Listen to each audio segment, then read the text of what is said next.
Take the money and leave, Bernie. You are embarrassing us. That is what my son-in-law's father, Richard Kensington, told me as he slid a check for $10,000 across his mahogany desk.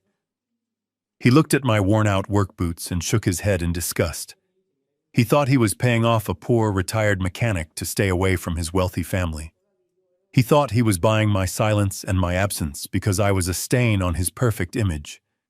What Richard did not know was that the check he just signed was drawn from a bank account that exists only because I allow it to. He did not know that I am the Atlas Trust. He did not know that I own 51% of his entire empire. And he certainly did not know that in exactly 48 hours I was going to take it all back. Before I tell you how I destroyed a dynasty with a single signature, hit that like button and subscribe if you have ever been underestimated by people who think money equals class. Let me know in the comments where you are watching from. It all started on a Saturday afternoon that was supposed to be a celebration. My son-in-law Preston was turning 32, and my daughter Emily had invited me to their estate in the Hamptons. I remember the drive vividly. My 2005 Ford F-150 has a loose muffler that rattles like a bag of marbles whenever I go over 40 miles an hour. It is a good truck. It has hauled timber, steel, and machinery for 2 decades, but against the pristine manicured hedges of the Kensington estate, it looked like a rust bucket from a scrapyard. I pulled up to the main gate, and before I could even roll down my window, a security guard in a uniform that cost more than my entire wardrobe stepped out. He did not ask for my name. He did not ask for my invitation. He just tapped his baton on the hood of my truck. That sound, a sharp metallic clack, echoed in the silence of the afternoon. He told me deliveries were around the back, and that I was leaking oil on the private drive. I tried to explain that I was Preston's father-in-law, but he just laughed. He looked at my flannel shirt and my calloused hands and told me to turn around before he called the police. I was about to reach for my phone to call my lawyer Jerome, but then I saw her. Emily came running down the long driveway. She was not running to greet me. She was running to stop a scene. My little girl, who used to sit on my lap while I fixed radios in the garage, was now breathless and flushed not with joy, but with shame. She told the guard it was okay that I was her father, but she would not look me in the eye. She whispered that I should have parked down the road and walked up. She said the neighbors talk dad, and this truck is an eyesore. I swallowed the lump in my throat and parked where she pointed, behind a row of hedges where the catering vans were hidden. Walking into that party felt like stepping onto a different planet. The lawn was covered in white tents. There were ice sculptures melting in the summer heat, and a tower of champagne glasses that sparkled like diamonds. Everyone was wearing linen and silk. The air smelled of expensive perfume and entitlement.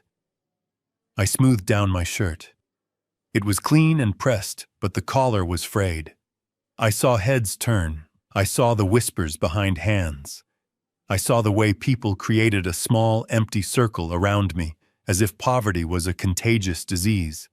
I was looking for a familiar face when I saw them. Richard and Victoria Kensington were holding court near the pool. Victoria was a woman who wore her wealth like armor. She had never worked a day in her life, but she looked at working people as if we were a different species. I approached them holding the gift I had spent 3 weeks working on. It was a vintage clock from the 1920s. I had found it broken in a flea market and spent sleepless nights machining new gears, polishing the brass, and restoring the wood. It was a piece of history. It was something real. I cleared my throat and wished Preston a happy birthday. I held out the clock. The music seemed to stop. The chatter died down. Victoria looked at the gift in my hands. She did not smile. She did not say thank you. She reached out and took it, using a white cocktail napkin as a barrier between her skin and the wood. She held it up for the guests to see, but not with pride. She held it like an exterminator holds a dead rat. "Oh, look, everyone," she announced, her voice carrying over the garden. "Bernie brought us an antique. Or is it just old?" She turned the clock over, inspecting the bottom. It smells like oil and old basement. I hope it does not have termites or bacteria. We have to be so careful with these rustic items, don't we? The crowd laughed. It was a polite, cruel ripple of laughter that cut deeper than any insult. I saw Preston, my son-in-law, standing with his golf buddies. He was laughing too. He made a show of wiping his hands on his pants after shaking mine earlier, as if my touch had soiled him. I looked at Emily. I waited for her to step in. I waited for her to say that her father was a master mechanic, that this clock was a work of art. But she just stared at her shoes, her face burning red. She was wishing I would disappear. Victoria handed the clock to a passing waiter. "Put this in the garage," she said, loud enough for me to hear. "We can sanitize it later or just throw it out." I stood there, my hands empty, my heart pounding a rhythm of pure rage against my ribs. I wanted to scream. I wanted to tell them that I could buy this entire estate and turn it into a parking lot. But I didn't. I clenched my fists inside my pockets and forced a smile. I did it for Emily. I told myself to endure it for one more hour. Dinner was announced, and the guests moved toward the long tables set up under the marquee. There were name cards at every seat. I walked up and down the main table looking for my name. I saw Richard and Victoria at the head. I saw Preston and Emily to their right. I saw senators and bankers and socialites. But I did not see Bernard Caldwell. I felt a tap on my shoulder. It was the house manager. He gave me a tight, pitying smile and pointed toward the corner of the tent near the kitchen entrance. There was a small round table there away from the main party. It was set for 4. Sitting there were the 2 nannies who were watching the guests' children and a private security guard who was on his break. That was my place. The children's table. The staff table. I walked over and sat down. The chair was wobbly. From my vantage point, I could see the head table perfectly. I saw the waiters pouring vintage wine for Richard. I saw Victoria laughing, throwing her head back, exposing her long neck. I saw Preston leaning over to whisper something to a friend, pointing discreetly in my direction. I could read his lips. He called me the help. I sat there, and I ate the cold chicken they served me. I did not taste a single bite. My mind was racing. I was replaying 40 years of memories. I thought about the day I met Richard's father, Old Man Kensington, 40 years ago. He was a good man, a desperate man who needed a lifeline. I gave him my life savings to save his company. He promised me 51% of the voting shares in a secret trust called Atlas. He kept his word. He respected me. He knew the value of a man who works with his hands. But his son Richard knew nothing. Richard only knew the money he inherited. He did not know where it came from. He did not know the silent whale swimming beneath his little boat. As I watched him toast to his own success, to his brilliance, to the Kensington legacy, I felt something inside me shift. It was the click of a lock turning. The patience I had held onto for decades finally ran out. I watched Emily at the main table. She looked miserable. She was pregnant with my grandchild, but she looked thin and anxious. She was trying so hard to please these people, to fit into their mold. And in doing so, she was letting them erase her father. She was letting them treat me like a stray dog they were forced to feed. That hurt more than the insults. That hurt more than the isolation. After the main course was cleared, Richard stood up and tapped his glass. He made a speech about family values and tradition. He spoke about the future of Kensington Dynamics, about the upcoming IPO that would make them billionaires. He looked straight at the investors in the crowd and smiled his shark smile. He did not look at me. To him, I was invisible. I was just a background extra in the movie of his life. But then he did something unexpected. He gestured for the waiter to bring me a drink. Not a glass of the fine wine everyone else was drinking, but a bottle of cheap beer. He had it sent to my table in the corner. It was a deliberate, calculated insult. A reminder of my place. A reminder that no matter how much money they had, they would never have class. I didn't touch the beer. I just stared at Richard across the room. Our eyes met for a second. He winked at me, a condescending, arrogant wink. In that moment I knew. I knew that I could not just go home and tend to my garden. I knew that leaving them alone was no longer an option. They were not just arrogant, they were dangerous. They were destroying my daughter's spirit, and they were planning something with the company, something reckless. I could feel it in my gut. I finished my meal in silence. The nannies at the table were kind. They asked me about my truck, about my life. They treated me with more respect in 5 minutes than the Kensington family had in 5 years. When the dessert was served, I stood up. I had had enough. I was ready to leave. I was ready to call Jerome and unleash the storm. But as I turned to go, the house manager appeared again. He blocked my path. "Mr. Kensington would like a word with you in the library," he said. His tone made it clear this was not a request. It was a summons. I looked at the library windows glowing with golden light. I thought about just walking away, getting in my truck, and never looking back. But curiosity is a powerful thing. I wanted to hear what Richard had to say. I wanted to see how far he would push. I walked toward the main house, my boots heavy on the stone path. I did not know it then, but I was walking toward the end of my old life. I was walking toward a conversation that would force me to pull the trigger on a weapon I had kept hidden for 40 years. I adjusted my flannel shirt, took a deep breath, and opened the heavy oak doors. The silent wail was about to surface. The library was significantly colder than the rest of the house, as if the temperature had been lowered to preserve the expensive art on the walls, or perhaps just to make guests uncomfortable. The room smelled of old leather and unlit cigars, a masculine scent that Richard clearly bought rather than earned. He was standing behind a desk that looked big enough to land a plane on. He did not look up when I closed the heavy oak doors behind me.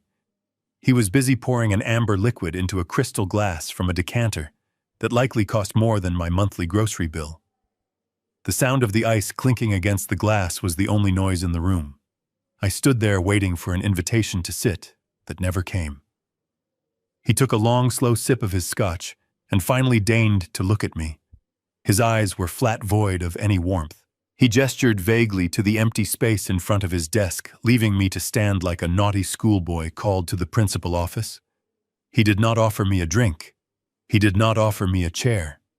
He simply leaned back against his desk, crossing his ankles and staring at me with a look of bored disdain. "You know, Bernie," he started, his voice smooth and practiced like a politician, giving a speech to a crowd he despises. "We are moving toward a very sensitive time for Kensington Dynamics. We are preparing for an initial public offering in the next quarter. The eyes of Wall Street are upon us. Every detail matters. Every association is scrutinized by bankers and investors who value image above all else." He took another sip of his drink, swirling the liquid around. "To be blunt, your presence is a distraction. You have a certain rustic charm, I suppose, for a mechanic. But on a balance sheet, you are what we call a rustic liability.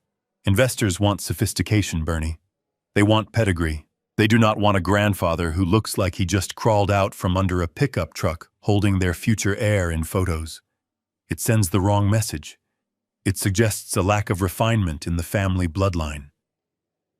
He reached into a drawer and pulled out a thick, cream-colored envelope. He did not hand it to me. He slid it across the polished wood surface until it stopped at the edge right in front of my belt buckle. It sat there heavy and ominous. I looked at it and then back at him. "What is this?" I asked, my voice steady despite the anger boiling in my veins. "It is a solution," Richard said. "It is a generous severance package from this family, if you will. Open it." I picked up the envelope. My rough fingers struggled for a moment with the expensive paper before I tore it open. Inside was a cashier check. I pulled it out and looked at the numbers. $10,000. It was a lot of money to a poor man. It was enough to fix my truck and pay rent for a year. But coming from him, it felt like pocket change thrown at a beggar. Behind the check was a legal document stapled and thick. I scanned the first page and my blood ran cold. It was a voluntary termination of visitation rights. It was a contract agreeing that I would never contact my unborn grandchild or attend any public event associated with the Kensington family. It was a gag order disguised as an agreement. It demanded that I remain invisible, that I erase myself from my daughter's life and the life of her child in exchange for cash. Clause 4 stood out to me.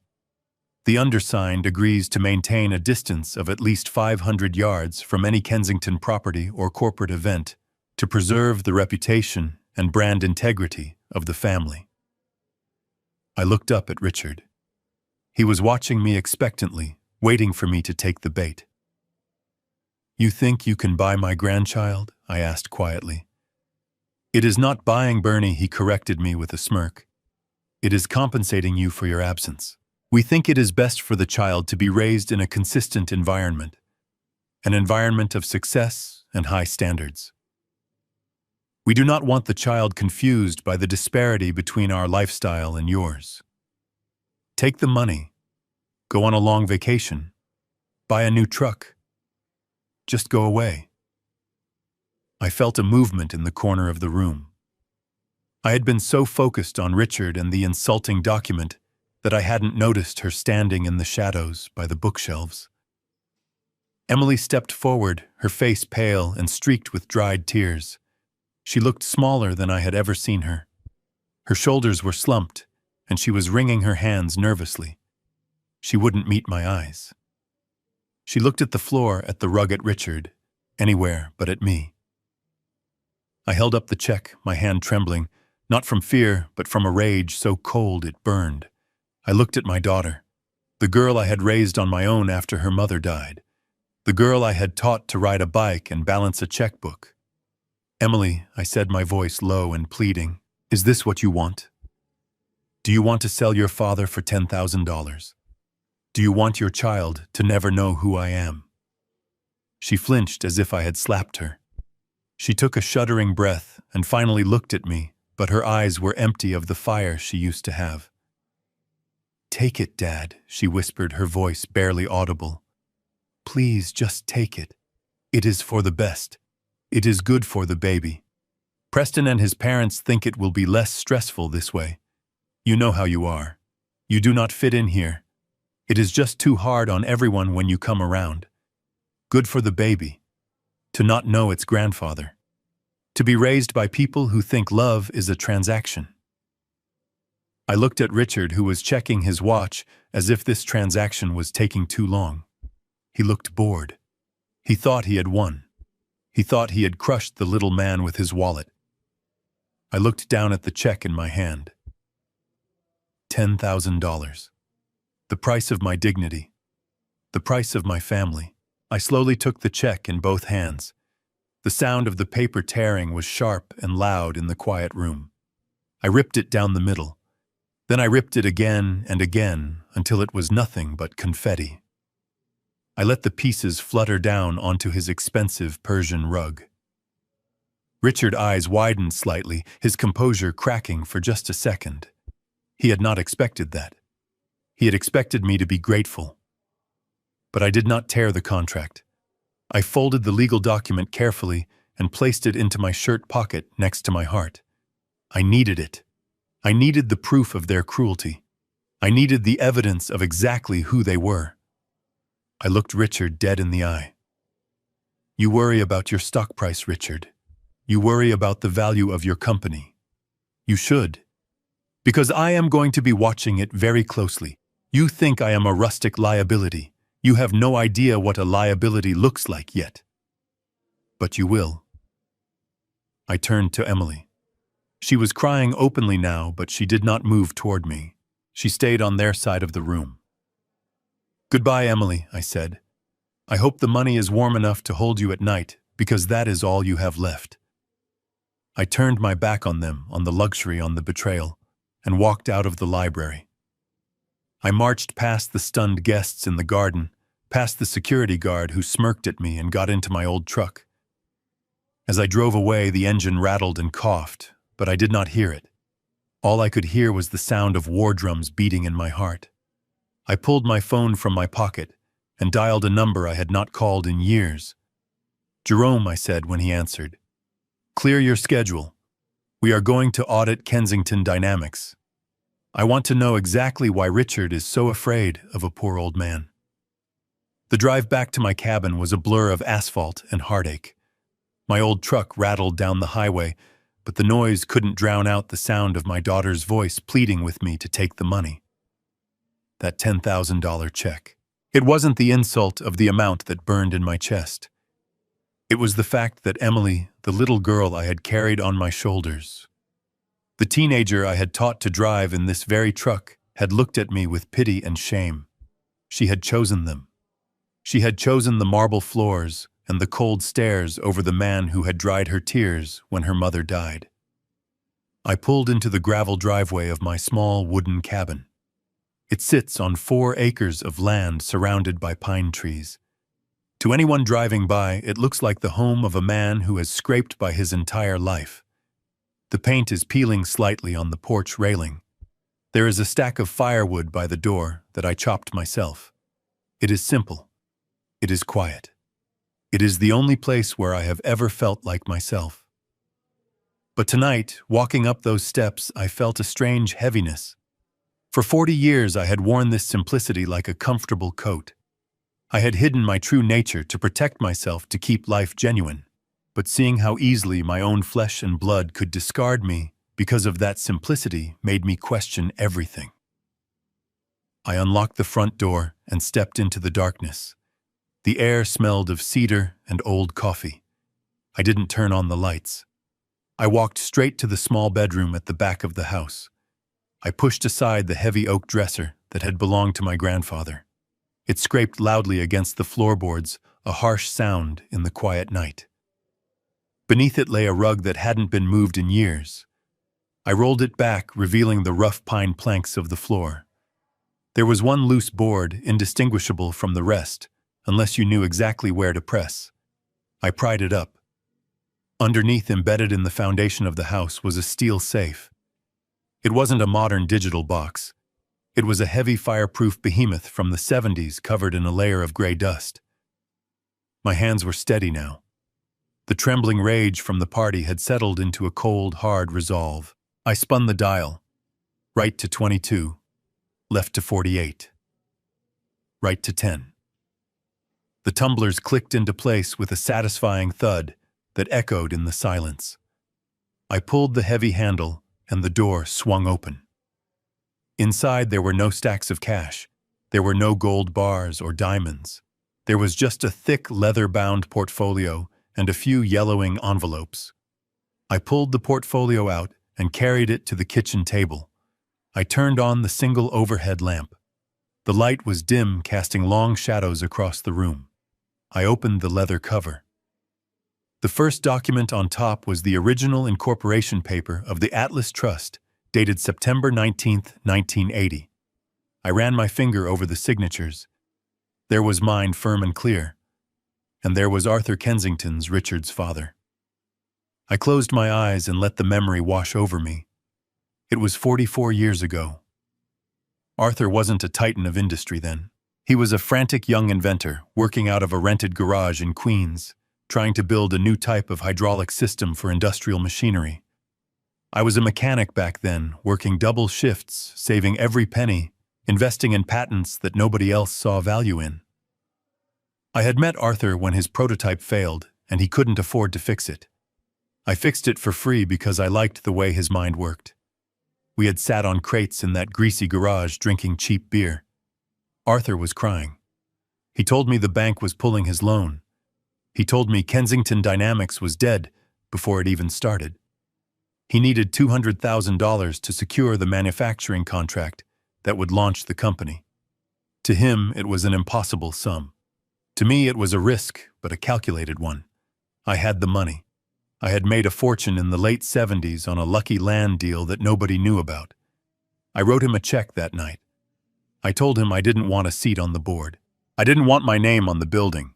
I wanted 51% of the voting stock held in a blind trust, and I wanted him to run the company as if it were his own. I wanted to be the silent partner, the safety net. Arthur had looked at me like I was an angel.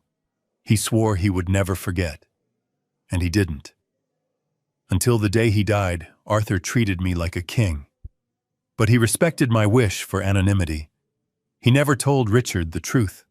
He only told him that the Atlas Trust was a silent investor group that had to be consulted on major decisions. Richard grew up thinking Atlas was some faceless conglomerate in Switzerland.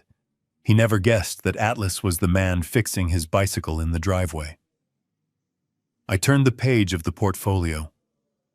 There it was, the most recent valuation report from the last fiscal quarter. I looked at the number at the bottom of the page.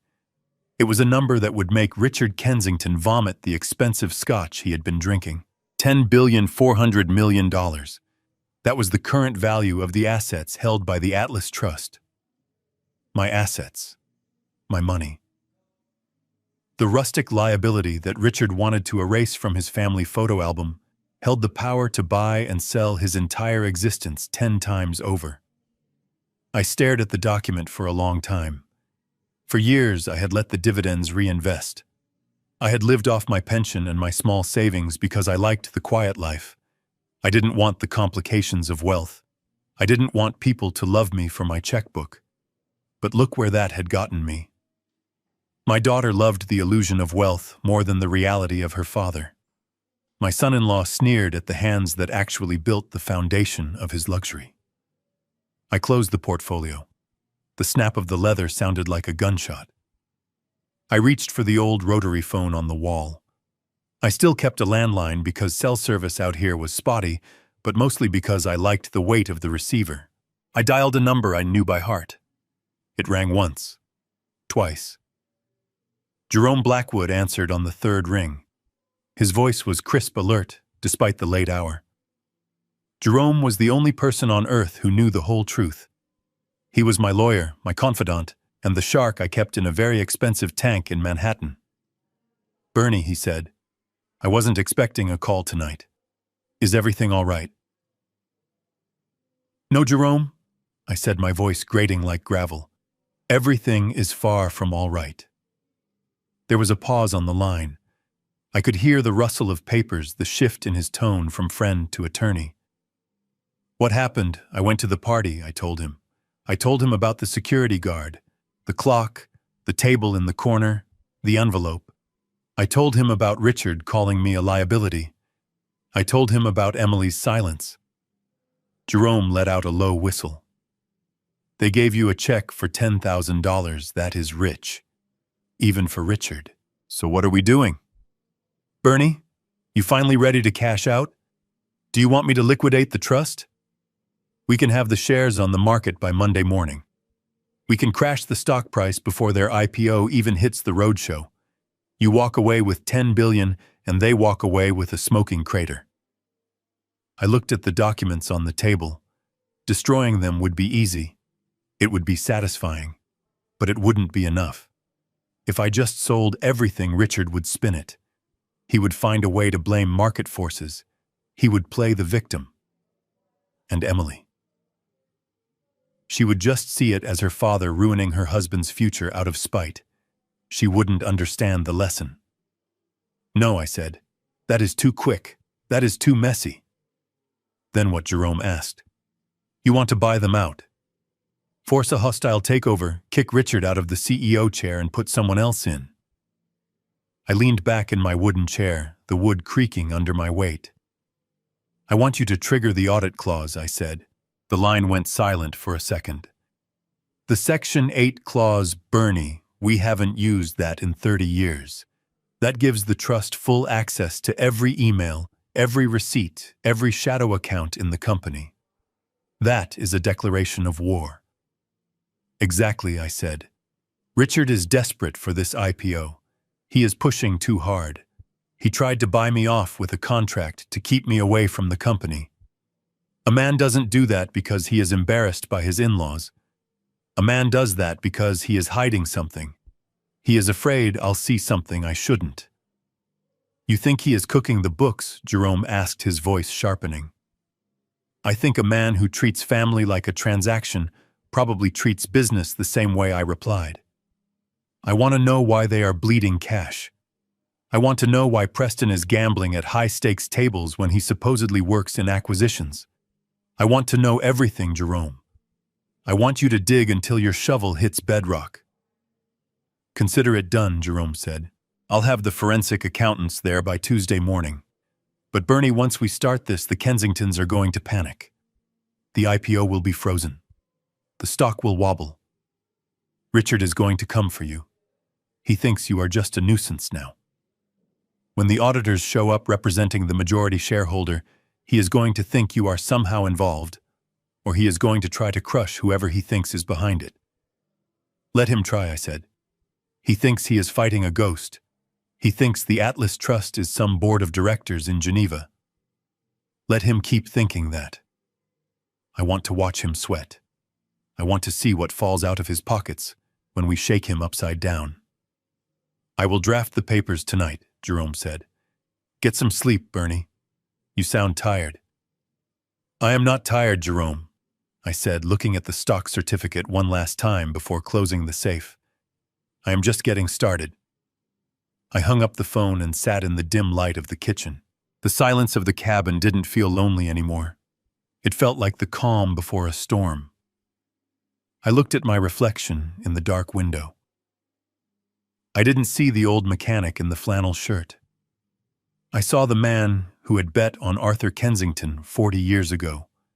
I saw the silent whale rising from the deep. And for the first time all day I smiled. Tuesday morning arrived with a heavy gray mist that clung to the pine trees outside my cabin. I was pouring my second cup of black coffee when I saw headlights cut through the fog. It wasn't a limousine or a flashy sports car. It was a nondescript dark sedan, the kind of car that blends into traffic and disappears. Jerome Blackwood knew how to move in the shadows. He stepped out of the car wearing a wool coat over his suit, carrying a titanium briefcase that looked like it could survive a nuclear blast. He didn't look like a man who controlled billions of dollars.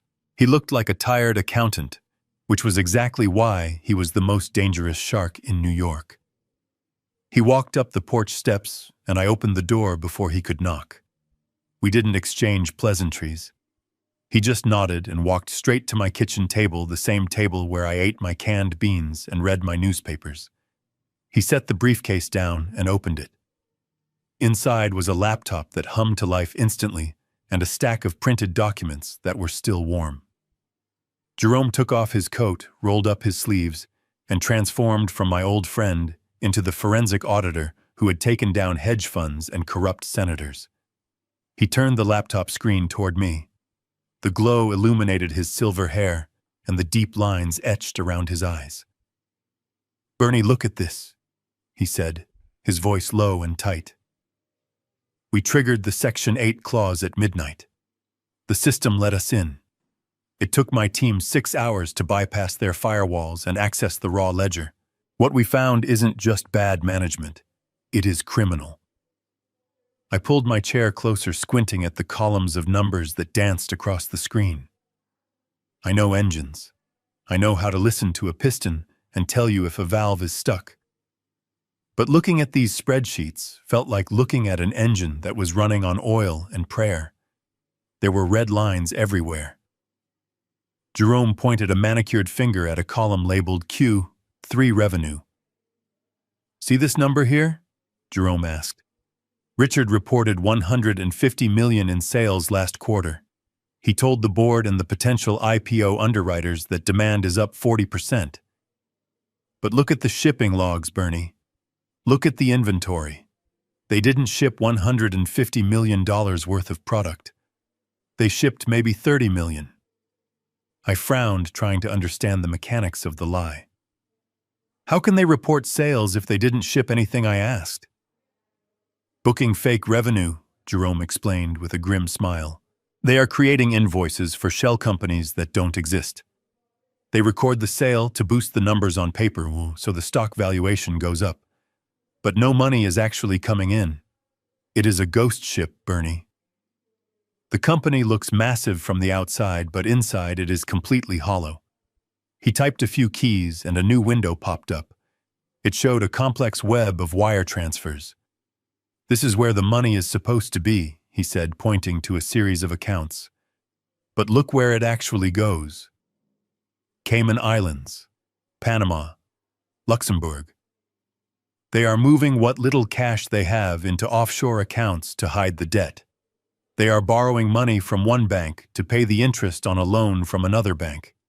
It is a Ponzi scheme built on the Kensington name. But why, I asked? The company was profitable for 30 years. Arthur built a machine that printed money. How did Richard break it? Richard didn't break it alone, Jerome said. He clicked on a folder named Expenses, Miscellaneous. He scrolled down and the name Preston Kensington appeared over and over again. My son-in-law. The man who wiped his hands after touching mine. The man who bought my daughter diamond earrings while I was driving strangers to the airport. Preston has been busy, Jerome said, his voice dripping with disdain. He is listed as a consultant for acquisitions. But look at these withdrawals. 50,000 here, 200,000 there. All transferred to casinos in Las Vegas, Atlantic City, and Macau. And here, look at these credit card statements paid by the company. Private jets, suites at the Wynn, watches, cars. I felt sick. My stomach churned as I looked at the total at the bottom of the spreadsheet. $50 million. Preston had drained $50 million from the company in 4 years. He wasn't a businessman. He was a parasite. He was gambling away the legacy my father saved and Arthur built. He was betting with my money. So they are broke, I whispered, the realization hitting me like a physical blow. They are worse than broke, Jerome said, closing the laptop with a snap. They are insolvent. If the SEC looks at these books for 5 minutes, Richard and Preston go to federal prison for 20 years. That is why they are pushing for the IPO so hard, Bernie. That is why they need to go public. They need the influx of cash from new investors to fill the $50 million hole before anyone notices. They are trying to sell a burning house to the public and hoping the fire department doesn't show up until they have cashed out. He stood up and walked to the window, looking out at the pines. This explains everything, Bernie. It explains the contract. It explains the check. It explains why Richard was sweating in that library. I stood up too, my legs feeling heavy. Explain it to me, Jerome, I said. Think about it. He turned to face me. You are the Atlas Trust. You own 51% of the voting stock. They cannot sell the company without your signature. They cannot launch an IPO without the majority shareholder signing off on the prospectus. But Richard thinks Atlas is some faceless entity he can manipulate. What he is terrified of is scrutiny. If you show up at a shareholder meeting looking like a mechanic and asking questions, the press will dig. The underwriters will get nervous. They will look closer. Richard needs total control. He needs to present a perfect unified front. He wanted you gone not because you are embarrassing, but because you are a loose end. He needed you to sign that document waiving your rights to interfere so that when the auditors come, he can show them that the family is silent and compliant. He wanted to neutralize me, I said, the anger rising again, cold and sharp. He wanted to make sure I stayed in my lane so he could finish robbing the company. Exactly, Jerome said. And he needed the cash from the sale to pay off Preston's gambling debts before the loan sharks start breaking legs. They are desperate, Bernie. They are standing on a trapdoor and the rope is fraying. They are terrified that if the IPO fails, they lose everything. The mansions, the cars, the status. They will be destitute. I looked down at my rough hands. I thought about the $10,000 Richard had thrown at me. He had offered me pennies to save his own skin. He had treated me like dirt while standing on a mountain of debt that I effectively owned. So what do we do? Jerome asked, breaking my trance. We have enough here to bury them. I can send this to the district attorney this afternoon. We can have them arrested by dinner time. We can freeze their assets. We can liquidate the company and salvage what is left. You walk away with billions, and they walk away in handcuffs. I shook my head slowly. No, I said. That is too easy. If they go to jail now, they become victims in their own minds. They will say they were persecuted. They will blame the market.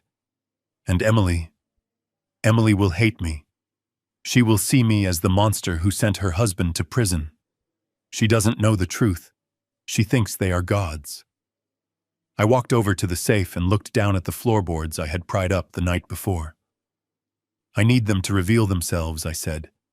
I need Emily to see them for what they really are. I need Richard to stand up in front of the world and lie one more time so I can pull the rug out from under him when he feels safest. Jerome watched me carefully.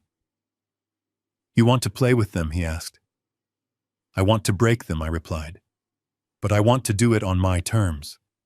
I want to look Richard in the eye when he realizes that the rustic liability just foreclosed on his life. Jerome smiled a shark smile that matched my own. Very well, Bernie. If we are going to do this, we need to be smart.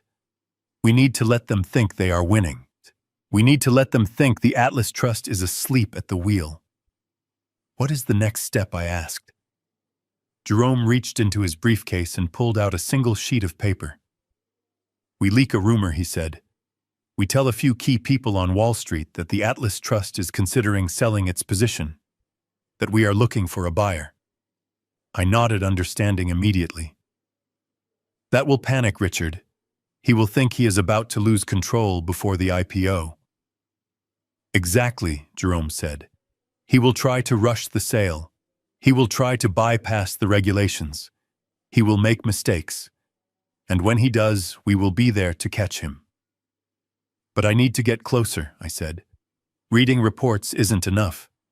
I need to hear what they are saying when they think no one is listening. I need to know what they are planning for my daughter. Jerome raised an eyebrow. You want to bug his office? I want to do more than that, I said. I used to fix the HVAC systems in that building 40 years ago. I know every vent. I know every service corridor. I still have the master key set Arthur gave me in 1985. You are going inside? Jerome asked, his voice showing a hint of concern. I am going inside, I confirmed. I am going to be the fly on the wall. I am going to be the ghost in the machine. Jerome sighed, but he didn't argue. He knew that look in my eye. It was the same look my father had when he bet everything on a stranger. Just be careful, Bernie, he said. Richard is cornered, and cornered animals bite. I picked up the black coffee from the table. It was cold now, but I drank it anyway. Let him bite, I said. I have thick skin. Jerome packed up the laptop, leaving me with copies of the incriminating files. He walked to the door and turned back. One more thing, Bernie. That check you tore up. The 10,000. Yeah, I said. Technically, that was company money. Embezzled company money. Richard tried to pay you off with your own cash. I laughed, a dry, humorless sound. Of course he did. Of course he. Add it to the list, Jerome. Add it to the bill. When Jerome left, I stood in the doorway watching his car disappear into the mist. The fog was lifting, revealing the sharp edges of the world. I knew what I had to do. I had to become someone else. I had to put away the grieving widower and the tired driver. I had to become the silent whale. And the first thing the whale was going to do was swim right into the heart of the storm. I turned back into the cabin and started looking for my old toolbox. It was time to go to work. The dust from Jerome's departure had barely settled when I heard the crunch of gravel again. This time it was not a sedan, but a sleek white Range Rover that looked ridiculous parked next to my woodpile.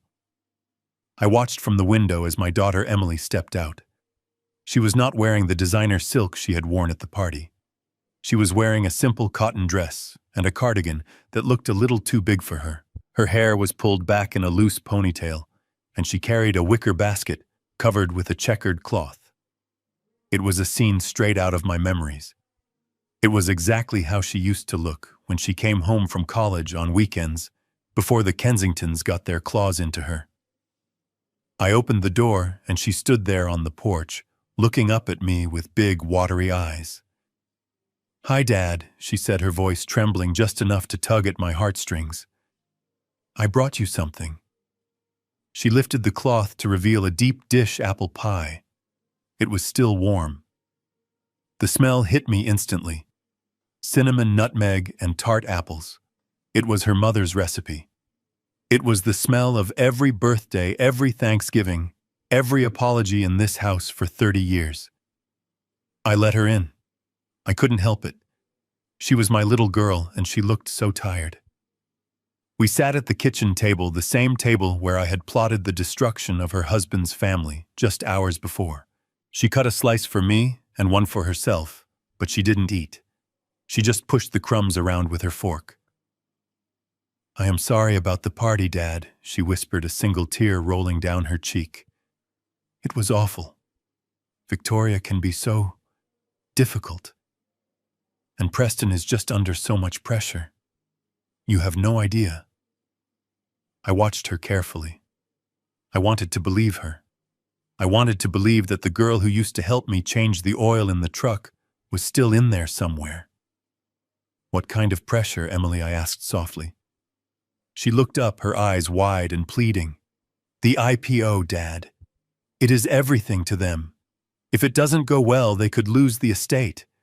Preston hasn't slept in weeks. He is snapping at everyone. He loves you, really he does, but he is just terrified that something will go wrong. That is why Richard was so harsh. They are just scared." She reached across the table and took my hand. Her hand was cold. "Dad, please. Just sign the paper. Not for them. For me. For your grandson. If you sign it, the stress goes away. We can be a family again quietly. We can come visit you here. We just need to get through this launch. Please, Dad. I can't take the fighting anymore." My heart cracked. I looked at her tired face, the dark circles under her eyes. Maybe I was being too hard. Maybe Richard really was just a desperate man trying to save his legacy. Maybe Preston was just a scared kid. And Emily, she was caught in the middle, pregnant and alone in that big house. All she wanted was peace. I looked at the pie. I looked at my daughter. I felt the anger draining out of me, replaced by a father's instinct to fix things, to make the pain stop. "I will get the paper," I said, standing up. "It is in my bedroom." "Oh, thank you, Dad. Thank you," she sobbed, burying her face in her hands. "You are saving my life." I walked toward the bedroom, feeling a heavy resignation. I would sign their contract. I would take their money. I would disappear if it meant Emily could be happy. I would be the rustic liability one last time. As I reached the door, Emily stood up abruptly. "I need to use the restroom," she said, rushing past me toward the bathroom down the hall. She left her purse and her phone sitting on the kitchen table right next to the half-eaten pie. I went into my room and retrieved the crumpled contract from my jacket pocket. I smoothed it out on the dresser. I uncapped my pen. I stared at the signature line. Bernard Caldwell. I was about to sign away my rights to my own blood. I took a deep breath, ready to surrender. Then I heard it. A sharp ping from the kitchen. Then another, and another. A rapid-fire series of notifications. I walked back into the kitchen. The phone screen was lit up, facing the ceiling. The messages were popping up one after another in green bubbles. I didn't mean to look, but the name at the top of the screen stopped me dead in my tracks. The contact was saved as Queen Victoria. I stepped closer. The messages were visible on the lock screen. "Did you get the signature yet?" the first one read. "Don't forget to cry. The old fool is a sucker for tears." That was the second. "Remember the deal, Emily. You get him to sign, and the Paris trip is yours. Use the baby if you have to. Just get it done so we can evict him from our lives for good." I felt the blood drain from my face. My hands went numb. The pen fell from my fingers and clattered onto the floor. It wasn't desperation. It wasn't stress. It was a script. It was a performance. My daughter wasn't crying because she was hurting. She was crying for a shopping spree in Paris. I reached out and touched the screen. I shouldn't have done it, but I had to know. I swiped down to see the earlier conversation. My thumb hovered over a message Emily had sent to Preston 2 days ago, right after the party. I read the words and felt something inside me die. God. Preston, I know he is embarrassing, Emily had written. He smelled like old engine oil and cheap soap. I nearly gagged when he hugged me. I promise once we get the money we never have to see him again. He is just a means to an end, babe. I stared at the words until they blurred. Smelled like engine oil. The oil that paid for her braces. The oil that paid for her college tuition.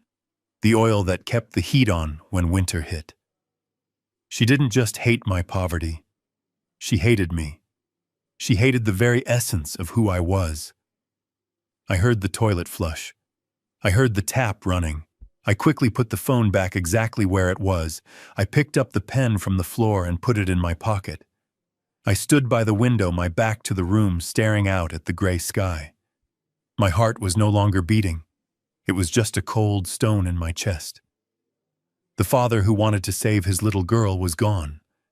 In his place was the chairman of the Atlas Trust. Emily came back into the kitchen. She looked refreshed. She had reapplied her lipstick. She smiled at me, a bright, hopeful smile that I now recognized as a shark's grin. "Did you find it, Dad?" she asked sweetly. I turned slowly. I looked at her, really looked at her. I saw the greed behind the eyes. I saw the calculation in the tilt of her head. "I found it," I said, my voice flat, devoid of any emotion. "Great," she said, reaching out her hand. "Do you have a pen? Let's get this over with so we can relax." I didn't move. I didn't reach for the paper. I just looked at her. "I need to think about it, Emily," I said. Her smile faltered. "What do you mean, think about it?" "We talked. You said..." I said, "I need to think." I repeated, cutting her off. "This is a big decision. Giving up my grandchild. I need to read the fine print. I need to pray on it." "But Dad," she stepped closer, her voice rising in panic. "We don't have time. Richard needs this by tomorrow morning." "Then Richard can wait," I said. Emily's face twisted. It wasn't the face of a loving daughter anymore. It was the face of a spoiled child who had been denied a toy. "You are being selfish," she snapped. "You are always so stubborn. Why do you have to make everything so hard? Just sign the damn paper, Dad." "Get out," I said. She froze. "What?" "Get out of my house, Emily," I said quietly. "Take your pie, take your lies, and get out." She stared at me, shocked by the coldness in my tone. She opened her mouth to argue, to scream, to manipulate, but something in my eyes stopped her. She saw something there she had never seen before. She saw a wall. "Fine," she spat, grabbing her purse. "Fine. Be a bitter old man. Die alone in this shack. See if I care. But don't expect to see the baby. Ever." She stormed out, slamming the screen door so hard it rattled the hinges. I watched her get into the Range Rover. I watched her furiously typing on her phone, probably updating Queen Victoria that the mission had failed. She peeled out of the driveway, throwing gravel everywhere, leaving a cloud of dust in the air. I stood there in the silence of the kitchen. The smell of the apple pie was now nauseating. It smelled like betrayal. I picked up the pie and walked to the trash can. I threw it in pan and all. The crash was the only sound in the house. I walked to the sink and washed my hands, scrubbing them hard as if I could wash away the touch of her false affection. I looked at my reflection in the window. My eyes were dry. I had no tears left for Emily Kensington. She had made her choice. She wanted the money. She wanted the lifestyle. Well, I thought, drying my hands on a rag. She was going to get exactly what she wanted. She wanted a business transaction. I would give her the biggest business transaction of her life. I walked back to the bedroom and pulled my old toolbox from under the bed. It was heavy, battered, and smelled of oil. The smell she hated. I opened it and took out a set of precision screwdrivers, a soldering iron, and a small black box I had built years ago for testing circuits. It was time to modify it. I wasn't just a mechanic. I was an engineer who had never gotten the degree. I knew how machines worked, and I knew how to break them. But this time I wasn't fixing an engine. I was building a Trojan horse. I picked up the toy airplane I had bought for my unborn grandson, a vintage model P-51 Mustang. I looked at it for a moment, then picked up a screwdriver. I was going into the lion's den, and I was going to bring back the only thing that mattered now. The truth. Recorded in high definition. I sat at my workbench under the harsh light of a swinging bulb and let the world narrow down to the tip of a soldering iron. For the first time in months, my hands were steady. I was not trembling with rage or hunger anymore. I was operating with the cold precision of a surgeon. The P-51 Mustang model sat disassembled before me. It was a beautiful thing made of die-cast metal and high-impact plastic, but I was about to give it a heart. I carefully removed the cockpit assembly and drilled a microscopic hole behind the pilot seat. Into this void, I inserted a high-fidelity microphone no larger than a grain of rice. It was technology I had acquired through Jerome's Connections military-grade stuff that could pick up a whisper from across a room. I wired the microphone to a battery pack I had salvaged from a high-end hearing aid and a transmitter I stripped from a long-range tracking device. I had to shave down the interior plastic of the fuselage to make it all fit. It took me 3 hours of painstaking work. My eyes strained and my back ached, but I did not stop until I snapped the two halves of the plane back together. I ran my thumb over the seam. It was invisible. To the naked eye, it was just a toy, a nostalgic piece of decor. But to me, it was a loaded weapon. I tested the frequency on my old radio. The feedback squeal was sharp and clear. It was ready. The next morning, I shaved my beard down to a stubble and put on a pair of navy blue coveralls I had bought at a thrift store. I stitched a generic patch onto the chest that read City Courier Services. I pulled a baseball cap low over my eyes and looked in the mirror.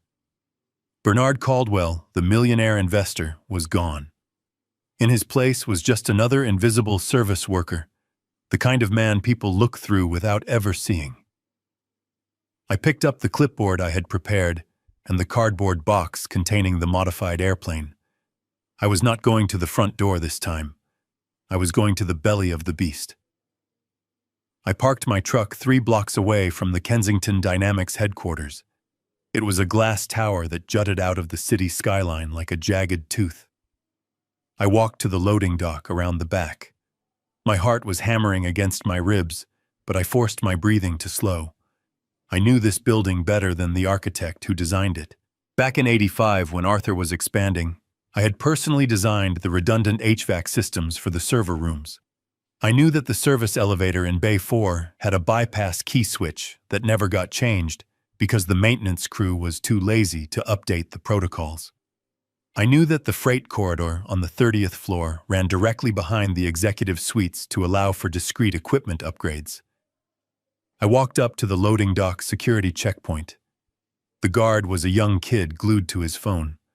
I held up my clipboard and muttered something about a priority package for facilities management. He didn't even look up. He just waved me through. I walked past him, my boots echoing on the concrete. Step 1 was complete. I made my way to the service elevator. I pulled out a master key ring I had kept in my safe for decades.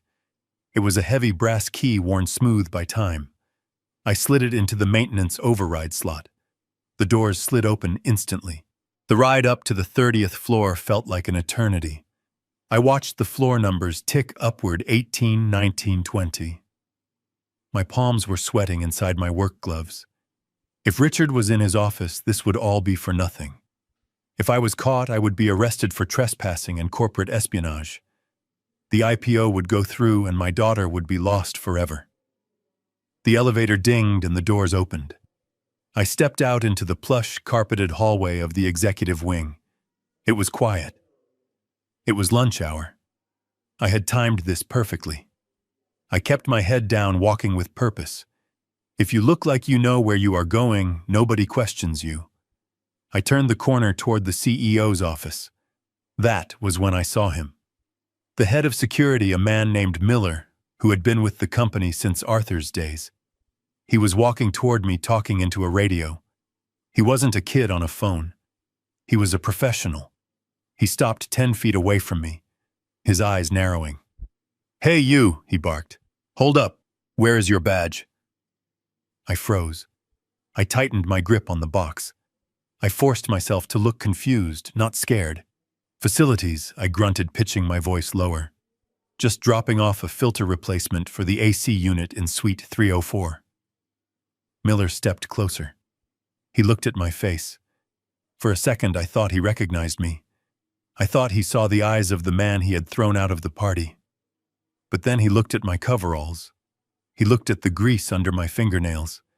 He sniffed the air and smelled the old engine oil I had dabbed on my neck. He wrinkled his nose. "Service elevator is back that way," he said, pointing a thumb over his shoulder. "Do not use the main hall. You are tracking dirt on the carpet." "Yes, sir," I said, bobbing my head. "Sorry, sir." He watched me turn around. I walked away, waiting for a hand on my shoulder, waiting for him to realize who I was. But he just turned back to his radio and kept walking. I ducked into the alcove of the executive restroom, waited for him to round the corner, and then doubled back. My heart was beating so hard I thought it would crack a rib. I reached Richard's office. The door was heavy frosted glass. I didn't knock. I tried the handle. It was unlocked. Arrogance. He thought he was untouchable. I slipped inside and closed the door softly behind me. The office was a shrine to his ego. Awards on the walls, pictures of him shaking hands with politicians. And there on the bookshelf behind his massive desk was his collection of vintage model aircraft. Right in the center sat a P-51 Mustang identical to the one in my box. I had given it to him 10 years ago when he married Emily. He had kept it not out of sentiment, but because it fit the aesthetic of the room. I moved fast. I opened my box and took out the bugged plane. I grabbed the original from the shelf and dropped it into my box. I placed the new one in the exact same spot, adjusting the angle so it matched the dust outline on the shelf. It took 10 seconds. 10 seconds to plant a bomb in the middle of his life. I checked the room one last time. Nothing out of place. I grabbed my box and walked out. The walk back to the elevator was a blur. I didn't breathe until the doors closed and I was descending back to the loading dock. I walked out into the sunshine, past the guard who was still on his phone, and didn't stop until I was back in the cab of my truck. My hands were shaking so bad I couldn't put the key in the ignition. I sat there for a moment, laughing, a breathless, jagged sound. I had done it. The rustic liability had just compromised the most secure office in the city. I pulled out my phone and sent a single text message to Jerome. "The bird has landed." A minute later, my phone buzzed. It was a link to a secure audio stream. I put in my earbuds and tapped the screen. At first, there was just the hiss of static. Then I heard the sound of a heavy door opening and footsteps on carpet. I heard Richard's voice clear as a bell. "Get me legal on the phone. And pour me a drink." I started the truck and pulled into traffic. The audio feed played in my ears, the voice of my enemy broadcasting his secrets directly to me. I wasn't just listening anymore. I was hunting. And the silent whale was closing in for the kill. The static in my earpiece cleared, and suddenly I was in the room with them. I was sitting in the back of Jerome's mobile surveillance van, parked 3 blocks away from the Kensington Tower, but in my mind I was perched on that bookshelf right inside the cockpit of the P-51 Mustang. Jerome sat next to me adjusting the levels on a digital soundboard, his face illuminated by the green glow of the monitors. We didn't speak. We just listened. The sound of a heavy crystal decanter hitting a glass rang out like a bell. It was followed by the rustle of silk and the distinctive click of high heels on a hardwood floor. Victoria had entered the room. I heard Richard sigh a long exhale of frustration. He asked her if she had spoken to Emily. Victoria's voice was sharp and dismissive. She said that the girl was useless. She said Emily had called her crying, claiming that I had kicked her out of the cabin. Victoria laughed. It wasn't a happy laugh. It was a cold, dry sound. She called Emily weak. She said my daughter lacked the killer instinct necessary to be a Kensington. She mocked the way Emily had tried to use the apple pie as a bargaining chip, calling it a pathetic peasant gesture. I sat there in the dark van gripping the armrests of my chair until my knuckles turned white. Hearing them insult me was one thing. I was used to that. But hearing them tear apart my daughter, the woman who had sacrificed her relationship with me to please them, was agonizing. Richard chimed in. He said he wasn't surprised. He called Emily a bad investment. He said he had only allowed Preston to marry her because she was pliable and because they thought my land might be worth something one day. But now that they knew I was destitute, Emily was just another mouth to feed, another expense on the balance sheet. Jerome looked at me, his eyes wide with shock. He reached out to pause the recording, but I shook my head. I needed to hear it all. I needed to drink every drop of this poison, so I would never forget why I had to destroy them. They poured another drink. I could hear the ice clinking. Victoria asked about the IPO. Richard sounded confident, but tense. He said the numbers were cooked enough to pass a preliminary review, but they needed to sign the underwriters by Friday. He said the only loose end was me. He said he might have to hire someone to scare me off if the contract didn't work. He talked about burning down my cabin as casually as he talked about ordering lunch. He said a little electrical fire would solve the problem of the rustic liability permanently. I felt a cold sweat break out on my forehead. They were not just thieves. They were monsters. They were willing to kill to protect their lifestyle. Jerome was typing furiously on his laptop, documenting every threat, every admission of fraud. But the conversation shifted then, and what came next made the threats of arson seem like mercy. Victoria brought up the baby. She asked Richard if he had heard from Dr. Evans yet regarding the gender reveal. Richard grunted. He said the results were due this afternoon. Victoria lowered her voice, but the military-grade microphone picked up every syllable. She said they needed to be prepared. She said the Kensington Family Trust, the small legacy fund, left by Richard's grandfather, that they actually controlled, had a strict clause. The principal could only be accessed by a direct male heir upon birth. If it is a girl, Victoria said, her voice completely devoid of emotion. We cannot afford it, Richard. We need that trust fund money to pay the bridge loan for the IPO. If Emily gives birth to a girl, we are locked out of the cash for another generation. We will be bankrupt before the fiscal year ends.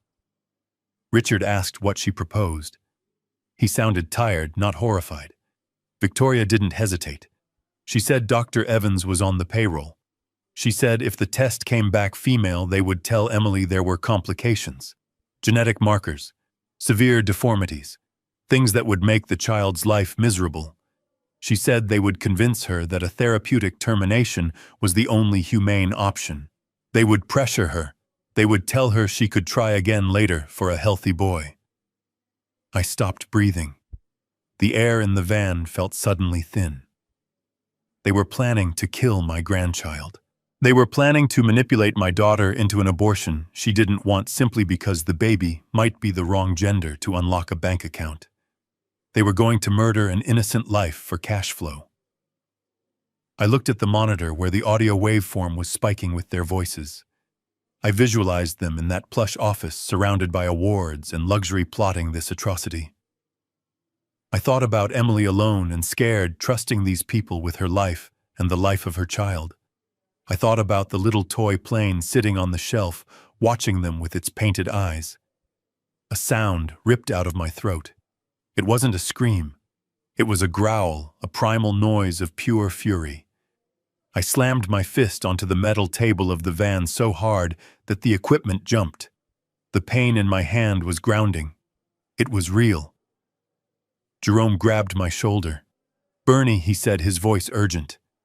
"Bernie, look at me. We have them. This is conspiracy. This is intent to cause bodily harm. We can go to the police right now." "No." I hissed, my eyes burning. My vision was tinged with red. "The police will take too long.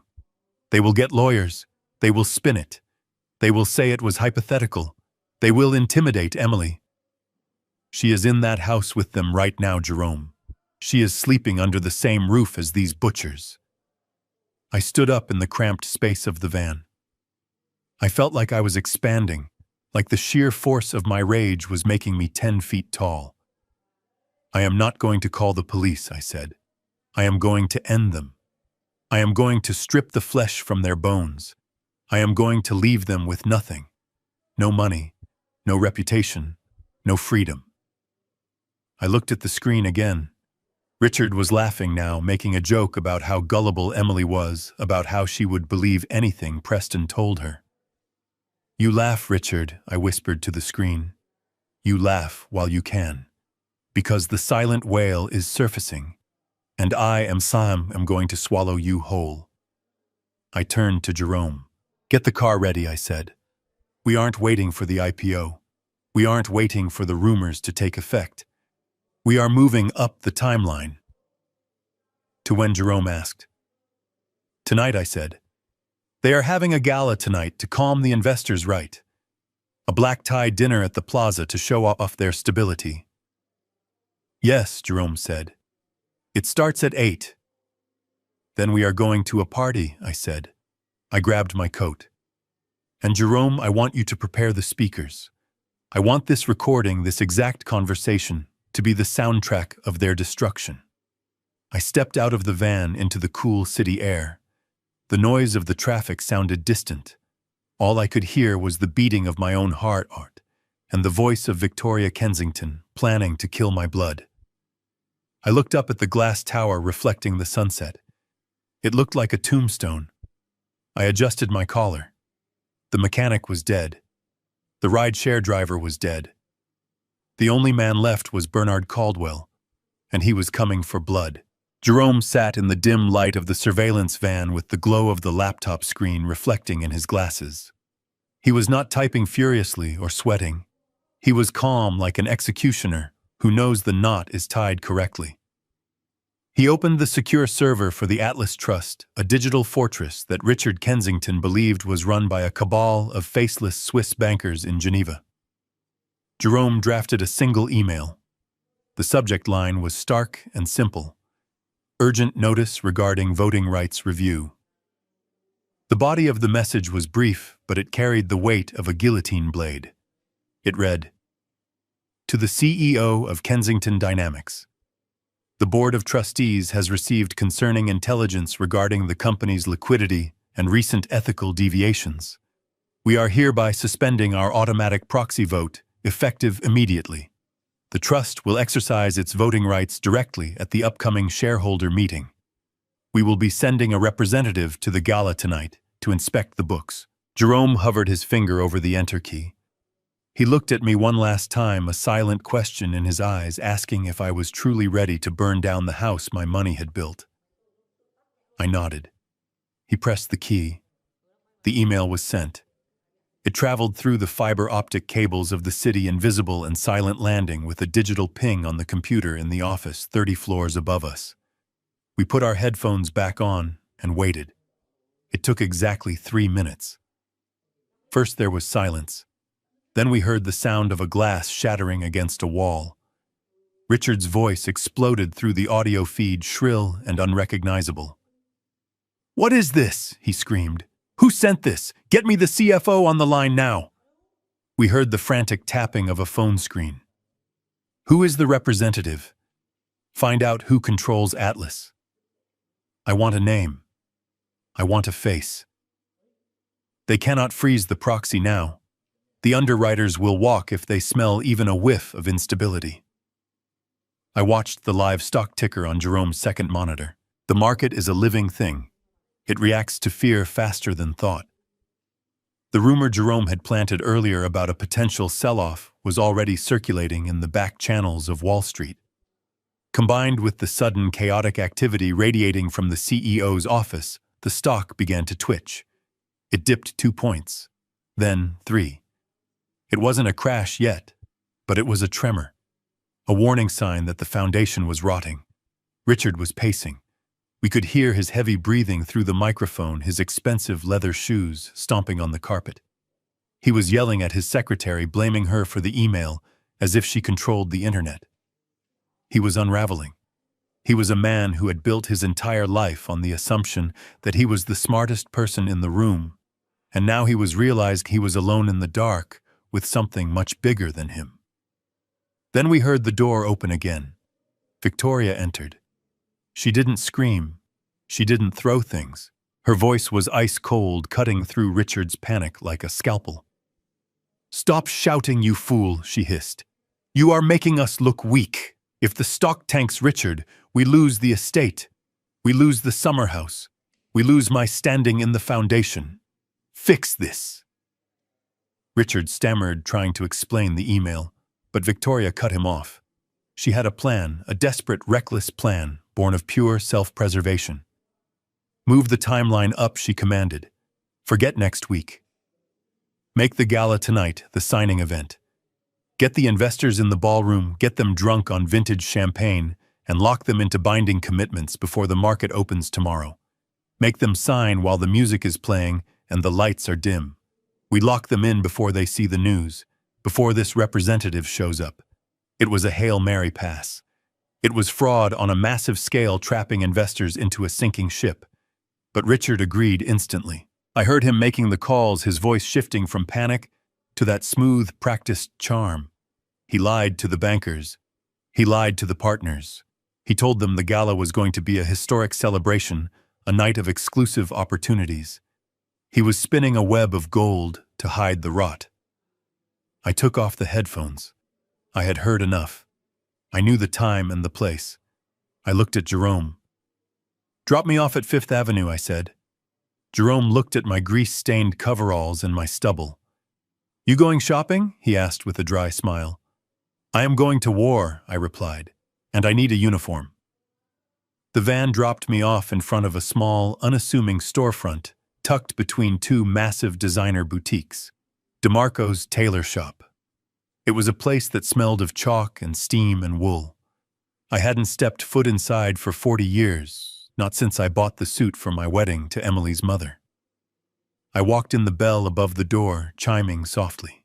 A young assistant locked up from a counter, his nose wrinkling at my appearance, ready to tell me the delivery entrance was in the back.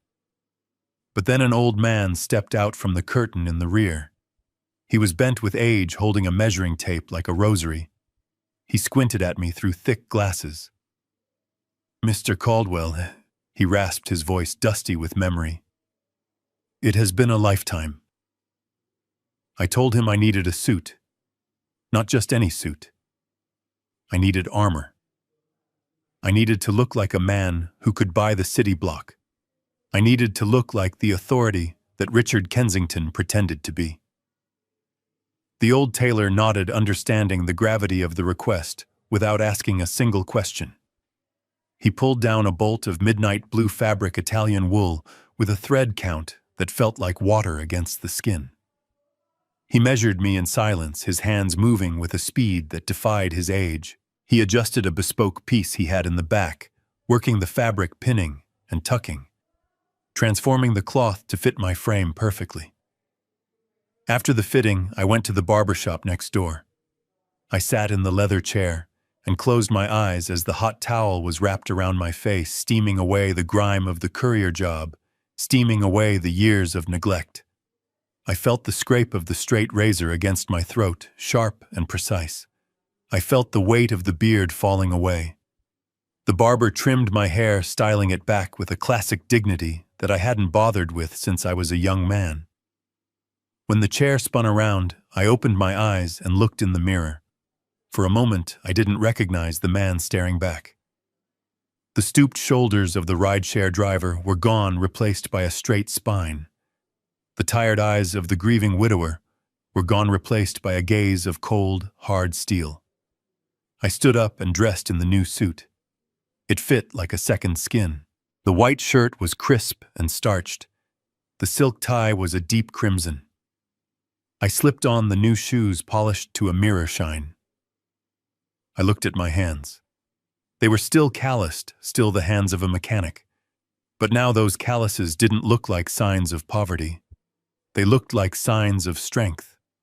They looked like hands that had built things, hands that could crush things. I adjusted my cuffs and looked at my reflection one last time. Bernard the gardener was dead. Bernard the rustic liability was a memory. The man in the mirror was the chairman of the Atlas Trust. He was the silent whale surfacing to breach. I walked out onto the street, the city lights reflecting in my eyes. I checked my watch. It was 7:30. The gala was starting. The trap was set. And I was the one holding the spring. I hailed a cab, not to drive it, but to ride in the back. To the Plaza Hotel, I told the driver. And step on it. I have a business to acquire. The Plaza Hotel stood against the New York night sky like a fortress of old money, illuminated by floodlights that made the limestone facade glow. Inside the grand ballroom, 500 of the wealthiest people on the East Coast were gathered under crystal chandeliers that cost more than my entire neighborhood. They were drinking vintage champagne and eating caviar, oblivious to the fact that they were standing on a financial sinkhole. On the stage, Richard Kensington stood behind a lucite podium, bathed in a spotlight that washed out the fear in his eyes. He looked impeccable in his tuxedo, his hair perfectly coiffed, his smile practiced and bright. He was speaking about ethics. He was talking about the moral obligation of industry to serve the community. He used words like integrity and transparency without choking on them. The press was there, cameras flashing, capturing his performance for the morning financial pages. He was painting a picture of a company that was robust and principled, a legacy built on trust. I watched the feed on my phone from the back of the car. It was a masterclass in deception. He was selling them a dream while picking their pockets. He talked about family values, about how Kensington Dynamics was more than a corporation, it was a promise kept from father to son. The audacity was breathtaking. He was invoking the very legacy he was actively destroying to save his own skin. He paused for dramatic effect, looking out at the crowd with moist eyes, pretending to be moved by his own lies, while his wife Victoria sat in the front row, dabbing her eyes with a handkerchief, checking the room to see who was buying the act. The car slowed to a halt. It was not my Ford. It was the lead vehicle in a convoy of 3 black Rolls-Royce Phantoms that glided to the curb with the silent grace of predators. The valets stepped back, their eyes widening at the display of raw power. This wasn't just wealth arriving. This was authority. The driver walked around and opened my door. I stepped out onto the red carpet. The night air was cool, but I didn't feel it. I felt the perfect weight of the bespoke wool suit against my shoulders. I felt the solid, reassuring click of my heels on the pavement. I adjusted my cuffs, the diamond cufflinks catching the light. Jerome stepped out of the second car. He looked sharp, dangerous, his briefcase in hand like a weapon. Flanking us were 4 men in dark suits, broad-shouldered and alert. They were private security, the best money could buy men who moved with the quiet lethality of trained soldiers. We didn't look like guests. We looked like an invasion force. I walked toward the revolving brass doors. I caught my reflection in the glass. For a split second, I looked for the mechanic with the grease under his nails. He was gone. The man staring back was formidable. He was a man who owned the pavement he walked on. I walked into the lobby. The chatter of the hotel guests died down as we passed.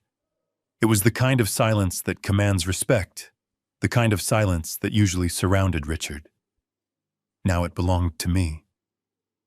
We marched toward the double doors of the ballroom, the sound of our footsteps, a synchronized drumbeat of doom. Standing guard at the entrance to the ballroom was Miller, the same head of security who had sneered at my coveralls at the loading dock just days before, the man who had sent me to the service elevator like a stray dog.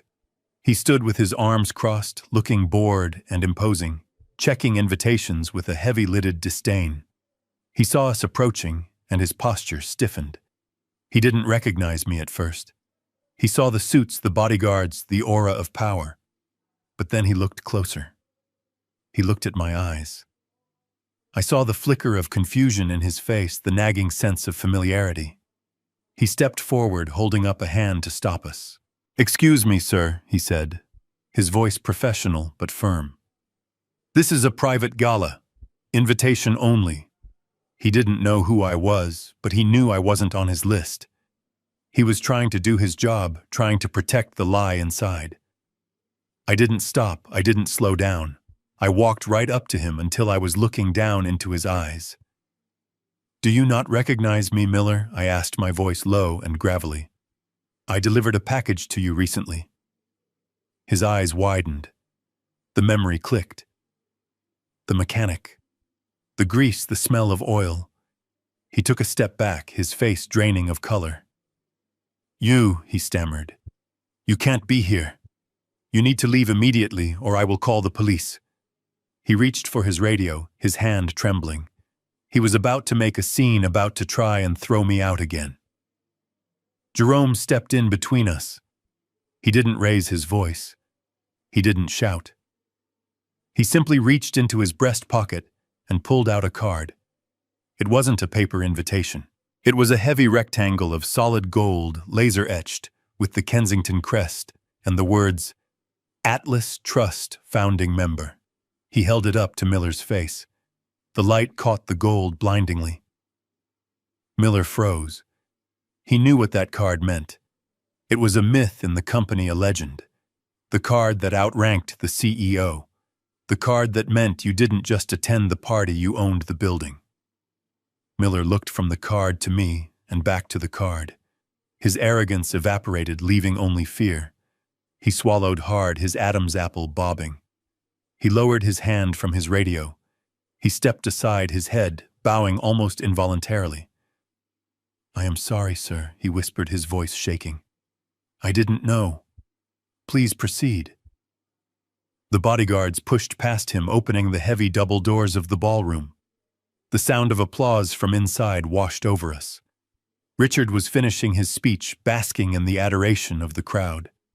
The doors swung wide, revealing the glittering room, the sea of faces, the lie in all its glory. I stepped across the threshold. The silent whale had breached the surface, and the water was about to turn red. The silence that fell over the grand ballroom was heavier than the oak doors I had just walked through. It was not the polite hush of an audience waiting for a punchline. It was the suffocating vacuum of a room that knows something terrible is about to happen. 500 heads turned in unison. The waiters froze with their trays of champagne suspended in midair. The camera flashes stopped popping, leaving after-images dancing in my eyes. I stood at the top of the short staircase leading down to the dance floor, flanked by Jerome and my security detail. I looked out at the sea of tuxedos and gowns. For months I had felt invisible in rooms much smaller than this. I had been the ghost in the corner, the stain on the rug. But now I was the only thing anyone could see. I felt the weight of their gazes, not as pressure, but as fuel. On the stage, Richard faltered. He had been mid-sentence extolling the virtues of transparency when the doors swung open. He squinted against the glare of the spotlights, trying to make out the figures standing in the entrance. At first he looked annoyed, as if a caterer had dropped a tray. Then he leaned forward over the podium, his eyes adjusting to the dim light of the back of the room. He saw the suits. He saw the size of the bodyguards. And then he saw me. He didn't recognize the bespoke Italian wool or the silk tie, but he recognized the face. He recognized the man he had dismissed in his library just 48 hours ago. His reaction was visceral. The color drained from his face so fast, he looked like a wax statue melting under the heat. He gripped the sides of the lucite podium, his knuckles turning white. He forgot the microphone was live. He forgot the investors were watching. His mask of sophisticated CEO slipped, and the panicked bully underneath clawed its way out. "Security!" he barked, his voice cracking on the high note. The sound echoed painfully through the silent room. "Get them out. Who let this old man in here? Where is Miller? Remove him immediately." He pointed a shaking finger at me. It was a gesture of command that had lost all its power. The crowd murmured. They looked from the frantic man on stage to the calm phalanx moving toward him. They were confused. They saw a CEO losing his mind over the arrival of an impeccably dressed elderly gentleman. They sensed the dissonance. They smelled the fear. I began to walk. I did not rush. I descended the stairs with a slow, deliberate rhythm, my heels striking the marble floor like the ticking of a clock counting down. My bodyguards fanned out slightly, creating a wedge that forced the crowd to part. I walked through the center of the room, splitting the audience in two. I looked into the faces of the people I passed. I saw bankers I recognized from the financial news. I saw politicians. I saw the elite of New York society. They shrank back as I passed, not out of disgust, but out of instinct. They knew a predator when they saw one. I saw Preston standing near the front table.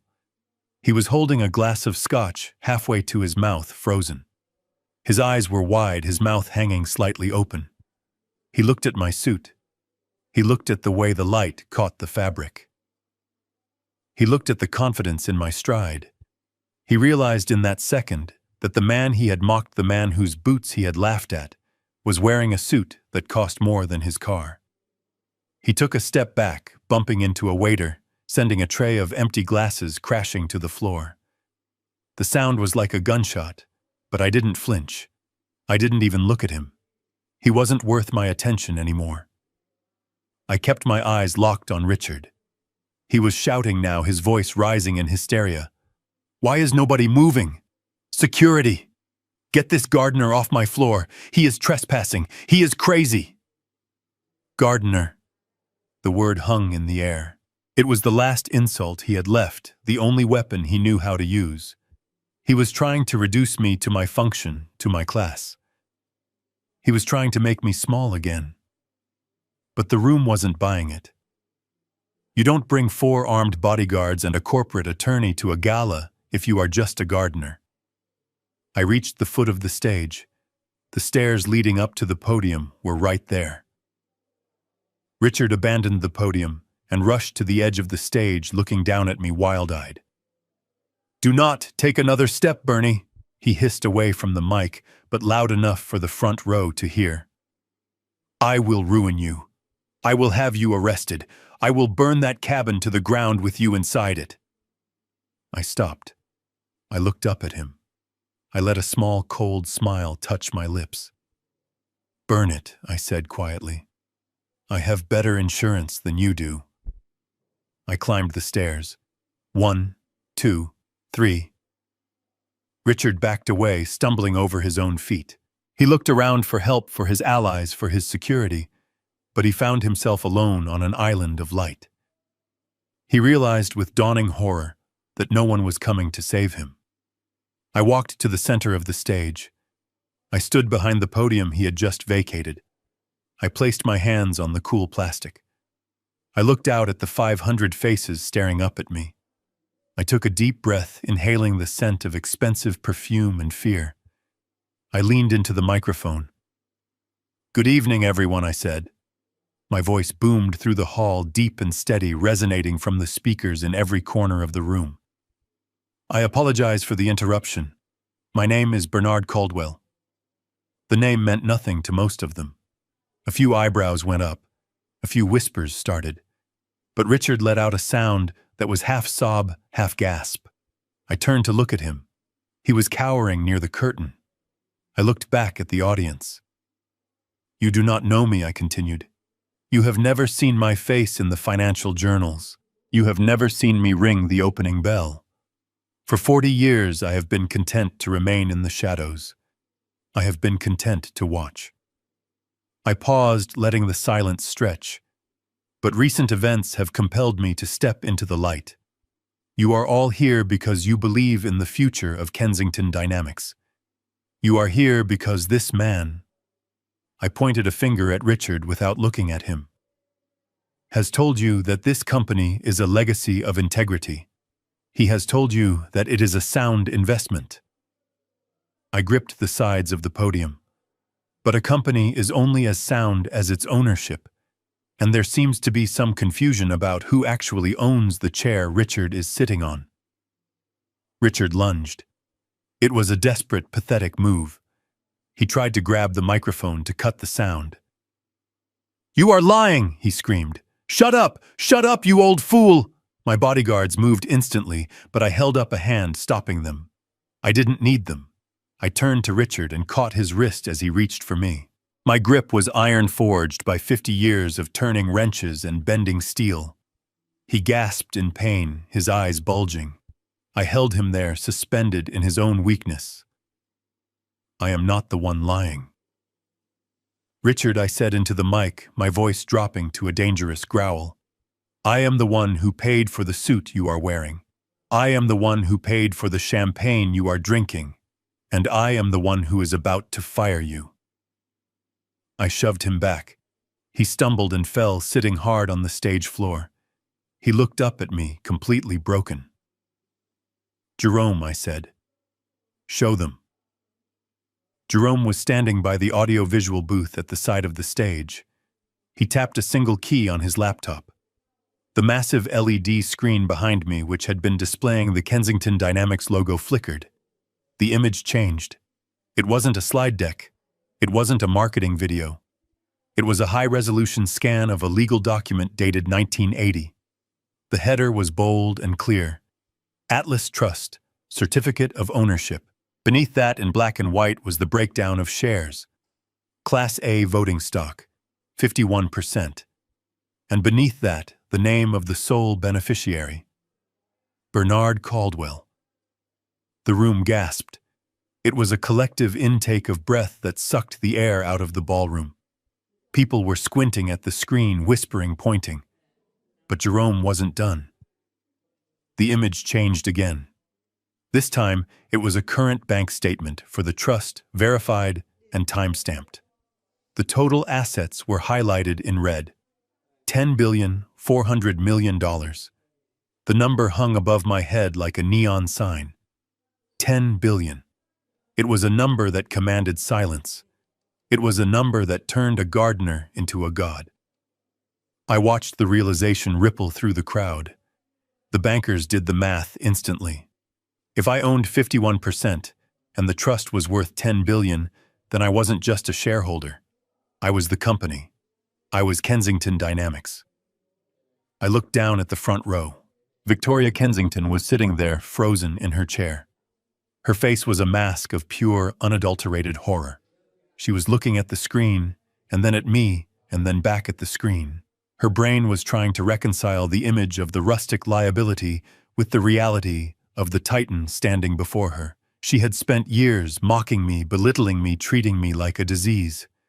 And now she realized that she had been living in my house, eating my food, spending my money. Her hand began to tremble. She was holding a crystal goblet of vintage red wine, the same wine Richard had denied me. The trembling got worse. She tried to set the glass down, but her fingers wouldn't cooperate. The glass slipped. It fell in slow motion. It hit the floor and shattered. The dark red wine exploded, splashing up onto the pristine white silk of her designer gown. It looked like a gunshot wound, a spreading crimson stain on her perfect facade. She didn't move to clean it. She just stared at me, her mouth opening and closing like a fish out of water. She knew about the conversation in the office. She knew about the plans for the abortion. She knew that I knew. And she knew that her life as she understood it was over. I looked back at the audience. The silence was absolute. I leaned into the mic one last time. Richard Kensington does not have the authority to sell this company, I said. He does not have the authority to launch an IPO. Because as of this moment, I am dissolving the board. I am firing the executive team. And I am ordering a full forensic audit of every dime that has passed through this building in the last 10 years. I looked down at Richard, who was still sitting on the floor, staring up at the $10 billion figure on the screen. You wanted to erase me, Richard, I said. You wanted me to disappear. Well, I am here, and I am the only thing left. I stepped back from the podium. The feedback loop whined and died. The only sound in the room was the hum of the projector and the soft dripping of wine from Victoria's dress onto the floor. The silent whale had not just breached, it had capsized the boat. And now the sharks were coming. I looked out at the sea of stunned faces in the ballroom and knew that revealing the money was not enough. Money was a language these people understood. It was a currency they respected. Even though I had just humiliated Richard by revealing I owned him, there were still people in this room calculating how to spin this. They were thinking that maybe Richard could stay on as a figurehead. They were thinking that money cleanses all sins. I had to show them the dirt. I had to show them the blood. I had to prove that the Kensingtons were not just bad businessmen. They were bad humans. I looked over at Jerome standing in the shadows of the tech booth. He was waiting for my signal, his finger hovering over the play button again. I gave him a nearly imperceptible nod. The massive screen behind me went black. The image of the $10 billion balance vanished, leaving only a stark, terrifying void. Then the audio began. It started with a hiss of static that sounded like a snake moving through dry grass. Then Richard's voice boomed through the high-fidelity speakers, amplified to a volume that made the crystal chandeliers tremble. If the stock tanks, Richard, we lose the estate. We lose the summer house. That was Victoria. Her voice was unmistakable, sharp and cruel. The crowd murmured, confused. They looked around, trying to find the source. Then came the laughter. The cold, dry sound of Victoria mocking my daughter. She is weak, Richard. A bad investment. She lacks the killer instinct. I saw Emily standing near the edge of the stage. Her hands flew to her mouth. She recognized that voice. She recognized the words. She looked at Victoria, who was still sitting in her wine-stained dress, staring at the floor as if she could will a hole to open up and swallow her. But the recording was not done. It was just warming up. The conversation shifted to the pregnancy. The audio quality was so clear you could hear the ice clinking in their glasses. If it is a girl, we cannot afford it. We need that trust fund money. The room went deathly silent. The waiters stopped moving. The air conditioners seemed to pause. 500 people held their breath as Victoria laid out the plan. Dr. Evans is on the payroll. If the test is female, we tell her there are complications, severe deformities. We convince her to terminate. A gasp ripped through the room. It was a collective sound of horror, a physical reaction to pure evil. This was not financial fraud. This was a conspiracy to commit murder. This was a grandmother plotting to kill her own grandchild for cash flow. I looked at Emily. She wasn't crying anymore. She was screaming. It was a silent scream, her mouth open, her eyes wide with a terror so absolute it looked like madness. She clutched her stomach instinctively, protecting the life inside her from the monsters she lived with. She looked at Preston, waiting for him to deny it, waiting for him to scream that it was a lie. But Preston just stood there, pale and shaking. He knew. He had known. And he had done nothing. I leaned into the microphone, my voice cutting through the horror. You heard them, I said. They were not planning a legacy. They were planning a crime. They were going to sacrifice an innocent life to pay for their private jets and their gambling debts. I pointed a finger at Preston. He flinched as if I had pointed a gun. And you, I said, you stood by. You let them talk about your child like it was a defective product. Preston panicked. The reality of the situation crashed down on him. He realized that this wasn't just a corporate takeover. This was the end of his life. He looked at the exits. He saw the red signs glowing in the distance. He made a run for it. He shoved a waiter aside, knocking a tray of silver onto the floor with a deafening crash. He sprinted toward the side door, his tuxedo tails flapping like the wings of a desperate bird. He didn't make it 10 feet. The side doors burst open. But it wasn't catering staff. It was a team of federal agents in windbreakers emblazoned with the letters FBI. Behind them were officers from the NYPD Economic Crimes Unit. Jerome had been busy. He had sent the forensic packet to the district attorney at the same time he sent the email to Richard. The evidence of $50 million in embezzlement and wire fraud was irrefutable. Preston skid to a halt, his eyes bulging. An agent stepped forward and grabbed his arm, twisting it behind his back. The click of the handcuffs was audible even over the murmurs of the crowd. Preston Kensington, you are under arrest for wire fraud, money laundering, and conspiracy to commit securities fraud. Preston started sobbing. Not a manly, stoic cry, but a high-pitched wail of a child who has been caught. Daddy, he screamed, looking back at the stage. Daddy, do something! Help me! But Daddy couldn't help him. Richard was still on the floor, sitting in a puddle of his own arrogance. He watched his son being dragged away, and he realized the walls were closing in. He looked up at me. He saw the man standing at the podium, the man who held the keys to his cage. He scrambled to his knees. He didn't stand up. He crawled.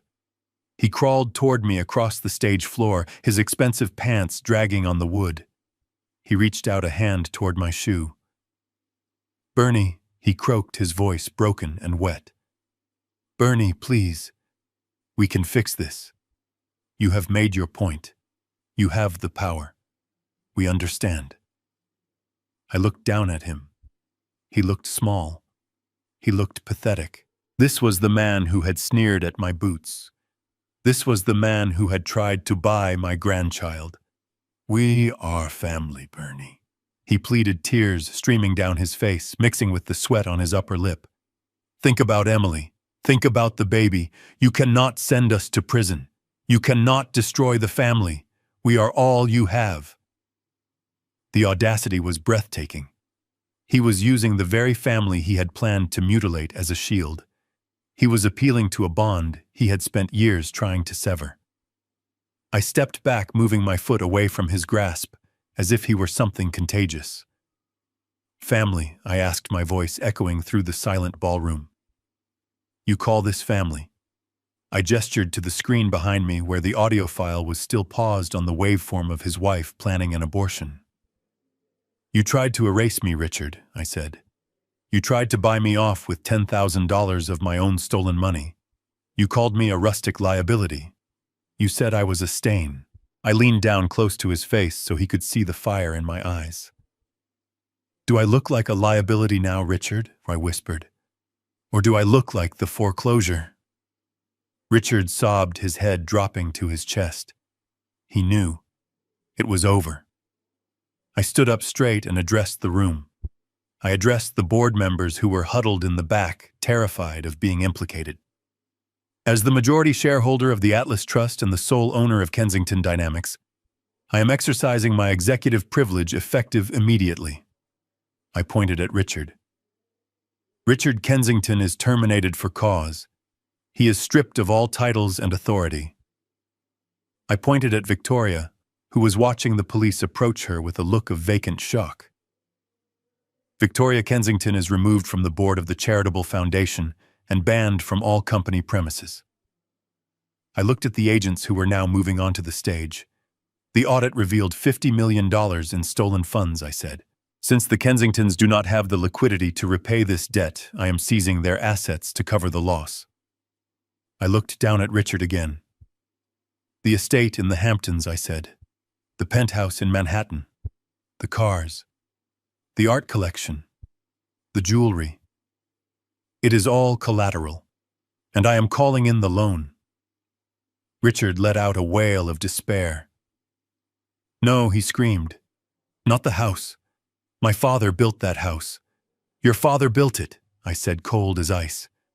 And you lost it. The agents pulled Richard to his feet. He sagged in their grip, a man whose spine had been removed. They cuffed him. They marched him down the stairs, past the staring crowd, past his weeping wife, past the wreckage of his life. Victoria started screaming as they cuffed her too. Do you know who I am? She shrieked. I am a Kensington. You cannot touch me. The agent didn't even blink. You have the right to remain silent, ma'am, he said, pushing her toward the exit. I suggest you use it. In 10 minutes, the stage was cleared. The Kensingtons were gone. The police were gone. The only people left on the stage were me, Jerome, and the ghost of the company that used to be. The guests were silent. They didn't know whether to applaud or run. They had come for a party and witnessed a public execution. I tapped the microphone one last time. The gala is over, I said. Please go home. The crowd dispersed quickly, murmuring and whispering, hurrying to their cars to spread the news that the Kensington Empire had fallen and a new king had risen from the ashes. I stood there for a moment, watching the empty room. I felt tired. My bones ached. The adrenaline was fading, leaving behind a deep, hollow sadness. I had won. I had destroyed my enemies. I had taken back what was mine, but there was no joy in it. I looked to the side of the stage. Emily was still there. She was standing alone, wrapped in her arms, shivering, as if she were freezing to death. She looked at me. Her eyes were dark holes in her pale face. She looked like a ghost. She took a step toward me, then another. She looked at the man in the bespoke suit, the man who had just commanded the FBI and dissolved a dynasty. She was trying to find her father in that stranger. I stepped down from the podium. Jerome moved to follow me, but I waved him off. This was the final transaction. This was the one that mattered most. I walked toward my daughter. I walked toward the wreckage of the only thing I had ever truly loved. The silent whale had surfaced, and the storm was over. Now all that was left was to survey the damage and see if anything could be salvaged from the deep. The ballroom was a wasteland of shattered glass and abandoned dreams. The waiters had retreated to the kitchens, leaving the tables cluttered with half-eaten desserts and empty bottles of wine that cost more than most people earn in a week. The air conditioning hummed loudly, trying to scrub the scent of desperation from the room. I stood near the edge of the stage, my new leather shoes sticking slightly to the floor where Victoria's wine had spilled. It looked like blood under the house lights. I adjusted my cuffs, feeling the adrenaline begin to drain away, leaving behind a deep, aching exhaustion. I was 72 years old, and I had just dismantled an empire in less than an hour.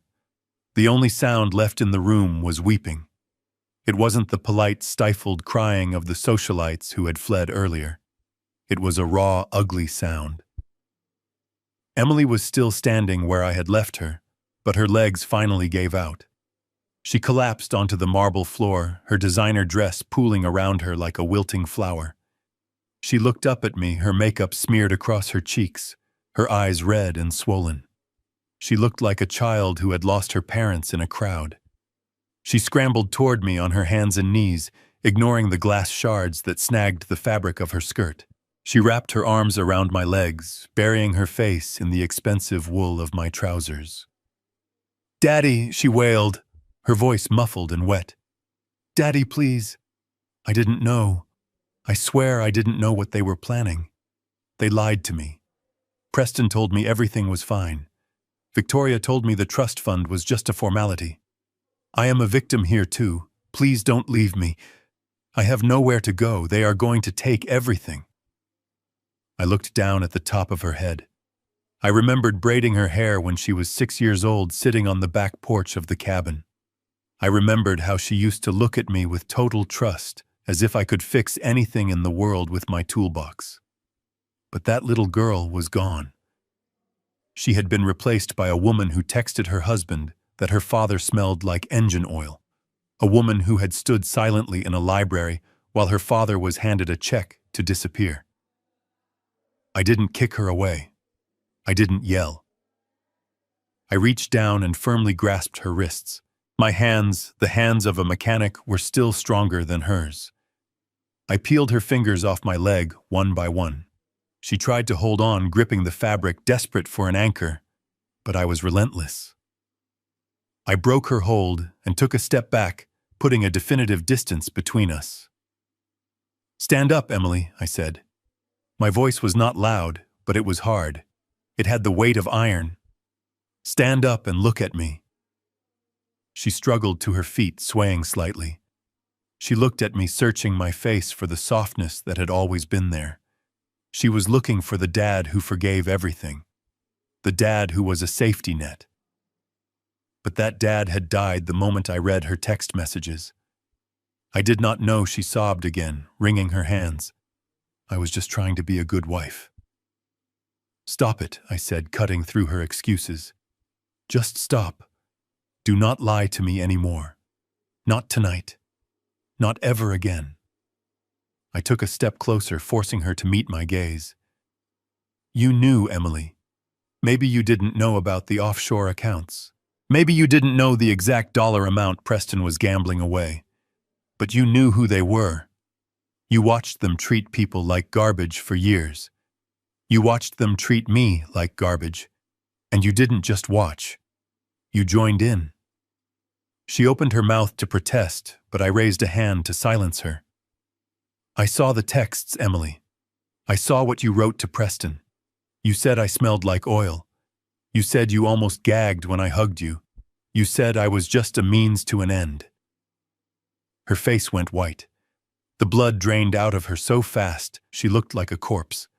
She realized in that second that there was no way back. Her private cruelty had been exposed. "You chose money over your father."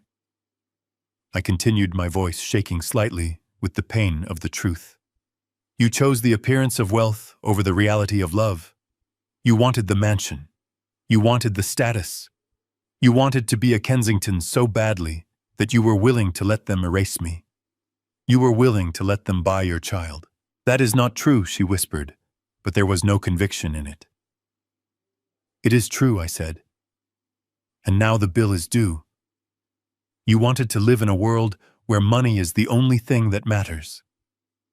Well, welcome to that world.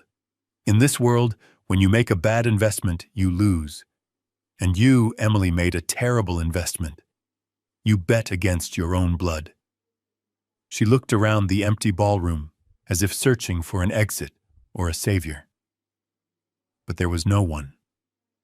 Preston was in a holding cell. Victoria was likely screaming at a lawyer. The guests were gone. She was alone. "I am pregnant," she said softly, playing her last card. "I am having your grandchild. You can't leave us on the street. You have billions now. You have to help us." I looked at her stomach. I thought about the baby growing inside her, a baby that had almost been sacrificed for a trust fund clause. I reached into the inside pocket of my jacket. I pulled out a single brass key. It wasn't a key card to a penthouse. It wasn't a key to a luxury car. It was a simple, tarnished brass key on a faded plastic ring. I took her hand and pressed the key into her palm. She looked at it, confused. "This is not a check," I said. "This is a key. It is the key to the cabin." She stared at the key as if it were an alien object. "The cabin?" she asked, her voice filled with disbelief. "The cabin," I confirmed. "The shack you hated. The place with the wood stove and the drafty windows. It is yours now. I transferred the deed to your name this morning. It is paid for. The taxes are paid for the next 10 years. It is a roof over your head. It is a place to sleep, but, she stammered, looking from the key to me. But you have $10 billion. You could buy me a house. You could buy me anything. I could, I said. But I won't. If I give you money now, Emily, you will never learn. You will just find another Preston. You will just wait for the next payout. You need to learn how to survive. You need to learn what it means to build a life, not just buy one. I stepped back, buttoning my jacket. I am leaving, Emily. I am going to travel. I am going to see the places your mother and I always talked about. I am going to Paris. I am going to Rome. I am going to live the rest of my life for me. And the baby, she asked, tears spilling again. But this time they were tears of fear, not manipulation. The baby will be taken care of, I said. I have set up an educational trust for my grandchild. Jerome is the trustee. It pays for school. It pays for medical bills. It pays for college. But you cannot touch a cent of it. Not for clothes, not for cars, not for rent. That money is for the child's future, not your present. I looked at her one last time. She looked small, standing there in the ruins of her vanity, holding the key to a wooden cabin. If you want to make a life, Emily, go to the cabin. Plant a garden. Chop wood. Learn how to work. Learn how to be a mother instead of a socialite. Maybe in the silence out there, you will find the part of yourself you sold to these people. Maybe you will remember who you are. I turned away. It was the hardest thing I had ever done. Harder than working double shifts. Harder than burying my wife. Walking away from my child while she cried was an agony I wouldn't wish on anyone. But I knew that if I turned back, if I wrote her a check, I would be killing her soul just as surely as the Kensingtons had tried to kill mine. I walked down the stairs of the stage and across the marble floor. My footsteps echoed in the vast emptiness. Jerome was waiting for me. By the exit, holding the door open. He looked at me with a sad, understanding smile. He didn't say a word. He just nodded. I walked out into the cool New York night. The air smelled of exhaust and rain, but to me, it smelled like freedom. The Rolls-Royce was waiting at the curb, the engine purring softly. The driver opened the door. I slid into the leather seat. It was comfortable. It was quiet. I looked out the window as the car pulled away. I saw Emily come out of the hotel entrance. She stood under the awning, clutching her arms around herself, clutching that brass key. She looked lost. She looked terrified. But she was alive, and she had a roof. The rest was up to her. The car merged into traffic, the city lights blurring into streaks of gold and red. I leaned back and closed my eyes. The silent wail had returned to the deep. The waters were calm again. I was alone, but for the first time in a long time I wasn't lonely. I was just Bernie. And I had a plane to catch. Life taught me that money is a powerful tool, but a terrible master. The Kensingtons possessed immense wealth, yet they were spiritually bankrupt. My daughter traded her dignity for a lifestyle, and the cost was her family. I didn't leave Emily that cabin to punish her, but to save her. It is the only place where she can learn that true value comes from labor, not inheritance. Sometimes the greatest act of love is letting someone face the consequences of their choices. True wealth isn't my $10 billion. It is the peace of knowing I kept my promises. Do you think I was right to walk away from my daughter, or should I have given her a second chance with the money? Tell me your honest opinion in the comments below. If this story of justice satisfied you, please hit like and subscribe to the channel. See you in the next story.